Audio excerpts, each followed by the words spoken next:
देखिए, शराब आप भी जानते हैं, मैं भी जानता हूँ, सारे लोग जानते हैं कि शराब माफियाओं को संरक्षण कौन देगा? आपका शासन और प्रशासन के अलावा और कौन संरक्षण दे सकता है?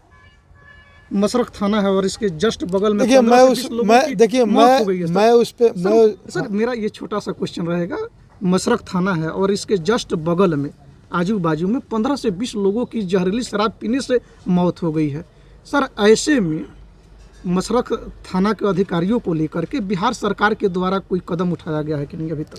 देखिए, जहाँ तक हमें सुनने में आया कि मसरख थाने के जो इंचार्ज हैं उनको सस्पेंड किया गया है और एक चौकीदार हैं शायद सस्पेंड किया गया है। हमें कोई कंफर्मेशन नहीं है उस तरीके तो बात वही ना हो गई सर, ये छोटी मछली को ही टारगेट किया गया, केवल थाना प्रभारी ही ये निलंबित हुए हैं। जी जी जी, बिल्कुल आपका कहना सही है। इन सब केवल किसी को सस्पेंड कर देने से, एक चौकीदार को सस्पेंड कर देने से, थाना इंचार्ज को सस्पेंड कर देने से इस समस्या का समाधान नहीं हो सकता है। समाधान तो तब होगा जब इस पे सरकार कंक्रीट एक्शन लेगी। एक प्लानिंग के तहत एक श्रृंखला बना देने से, ये चीज़ें कर देने से इस तरीके से नहीं होता है। उसके लिए कंक्रीट प्लान होता है, प्लान के तहत वर्क किया जाता है और सरकार शराबबंदी में पूर्णतः विफल है। बिहार के सारण जिले में लगातार जहरीली शराब पीने से आम पब्लिकों की मौत हो रही है और यह मौत का जो आंकड़ा है बढ़ करके तकरीबन 100 के आसपास में हो चुका है। हालांकि इन आंकड़ों को सरकारी तंत्र के द्वारा दबाया जा रहा है। हमारे कैमरे पर मौजूद हैं सुप्रीम कोर्ट के वकील और इसी मसरख के निवासी DK सिंह जी और इनके सहयोगी पवन प्रकाश पाठक जी। ये लोग सुप्रीम कोर्ट के वकील हैं और इन लोगों ने जहरीली शराब पीने से जो मौतें हुई है आम लोगों की, इसको लेकर के ये लोग जनहित याचिका ये लोग दायर किए हुए हैं सुप्रीम कोर्ट में सर। तो इन्हीं मुद्दों को लेकर के हम बात करेंगे DK सिंह जी से और इनके जो सहयोगी हैं पवन प्रकाश पाठक जी से। हम एक छोटा सा डिबेट करेंगे। सबसे पहले सर स्वागत है आपका KR मीडिया बिहार न्यूज। धन्यवाद आपका। सर आपका भी स्वागत है KR मीडिया। बहुत बहुत धन्यवाद। अच्छा सर, आप ये सुप्रीम कोर्ट में जो जनहित याचिका दायर किए हुए हैं, ये जहरीली शराब से जिन लोगों की मौत हुई है, इसको लेकर के आपने सुप्रीम कोर्ट में याचिका दायर किया है। सर ये याचिका दायर आपने किसके खिलाफ किया है सर? बेसिकली हम लोगों ने यूनियन ऑफ इंडिया बिहार सरकार के खिलाफ किया हुआ है। बिहार सरकार के खिलाफ किया हुआ है।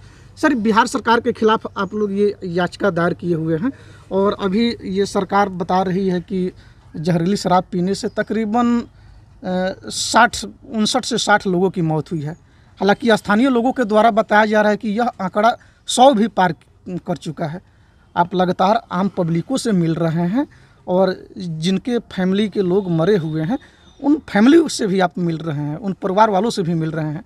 सर अभी तक ये आंकड़ा आपके देखने में ये आंकड़ा कहाँ तक पहुँचा है? हमारे देखने से हमें ये प्रतीत हुआ कम से कम 200 का आंकड़ा पार है।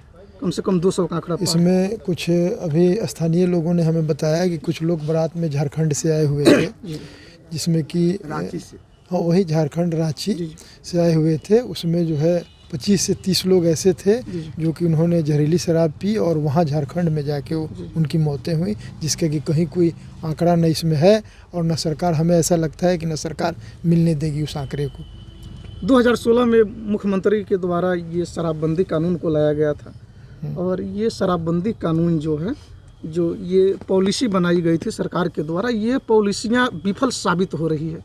इसको आप किस रूप में देख रहे हैं सर? देखिए, जहाँ तक सवाल है, हम लोग अभी सुबह से विजिट कर रहे हैं। हमें प्रतीत होता है कि बिहार में बिल्कुल ही शराबबंदी विफल है। 2016 का जो भी कानून नीतीश कुमार जी के द्वारा ऑर्डिनेंस पास करके लाया गया था, वो बिल्कुल ही विफल है। उसका कहीं कोई पालन नहीं किया जा रहा है। अगर पालन किया गया होता तो शायद ये जो 100 से 200 के करीब जो मौतें हुई हैं, वो मौतें आज नहीं होती। इसके पहले जो गोपालगंज में मौतें हुई थी, 40 से 50 मौतें वहाँ भी हुई थी, बेतिया में भी हुई थी, बेतिया में भी हुई थी, सेवरल डिस्ट्रिक्ट में हो रही है, तो वो शायद नहीं होती अगर तरीके से शराबबंदी का पालन किया गया होता तो।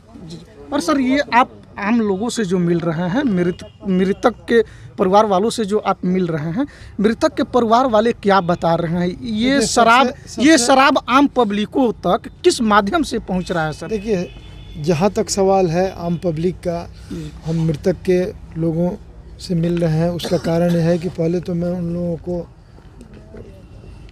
इस परिस्थिति में मिलने से मैं चाह रहा हूं कि उनका भी दुख हम लोग बांटें और उनकी परिस्थितियों में हम लोग जो है शामिल हों।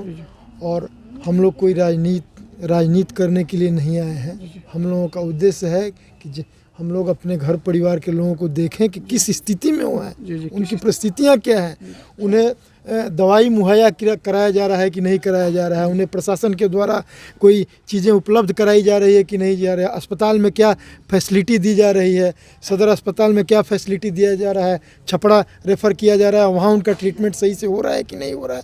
ये सारी क्वारी हम लोग कलेक्ट कर रहे हैं, उनका आधार कार्ड कलेक्ट कर रहे हैं और उससे हम लोग ये अनुमान लगाने का प्रयास कर रहे हैं कि क्या जो है प्रशासन या शासन क्या चीज़ें छुपा रही है, कि ये जो मौत का आंकड़ा है वो कितना है। और कुछ तो ऐसे आंकड़े हम लोगों को मिले जिनका कि आधार कार्ड ही नहीं है, उनका केवल राशन कार्ड में नाम है, कुछ है ही नहीं, उनका कोई डॉक्यूमेंट नहीं है, उनका कहीं कोई पोस्टमार्टम नहीं हुआ, कोई पोस्टमार्टम रिपोर्ट नहीं है।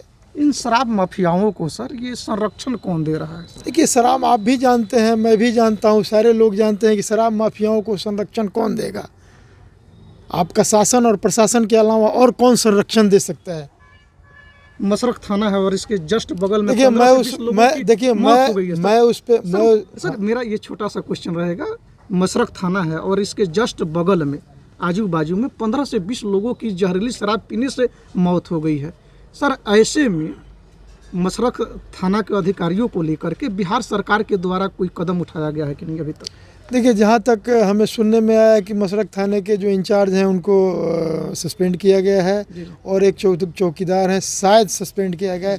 हमें कोई कंफर्मेशन नहीं है उस तरीके तो बात वही ना हो गई सर, ये छोटी मछली को ही टारगेट किया गया, केवल थाना प्रभारी ही ये निलंबित हुए हैं। जी बिल्कुल आपका कहना सही है। इन सब केवल किसी को सस्पेंड कर देने से, एक चौकीदार को सस्पेंड कर देने से, थाना इंचार्ज को सस्पेंड कर देने से इस समस्या का समाधान नहीं हो सकता है। समाधान तो तब होगा जब इस पे सरकार कंक्रीट एक्शन लेगी।